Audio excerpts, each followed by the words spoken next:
বিশ্বনবী কাঁদতে কাঁদতে মাথা তুলবেন, বলবেন আল্লাহ দুনিয়াতে সব নবীরা স্পেশাল দোয়া করেছে, আমি করি নাই, এবার আমি আমার স্পেশাল দোয়াটা করতে চাই, আপনি কবুল করবেন কিনা বলেন। আল্লাহ বলবেন নবী কি আপনার দোয়া বলেন?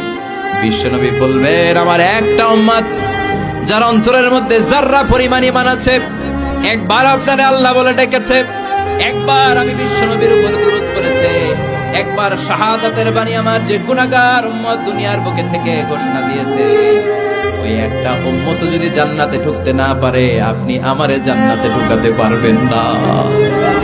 আল্লাহ বলবেন সাল তুতা, সাল সাল তুতা, ওয়াশফা তুশাফা, শাফাত করেন নবী করেন, যার জন্য দোয়া করবেন আমি কবুল করে নেব।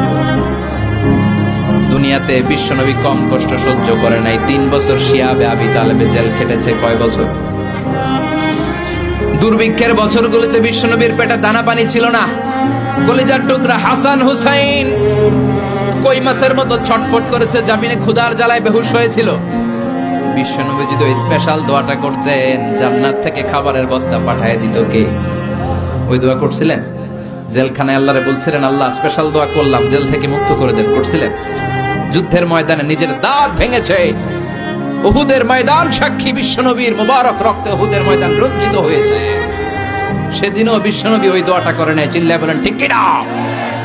তায়েফের ময়দানে বিশ্বনবী কয়েকটা জায়গায় 3 জায়গায় বেহুশ হলেন।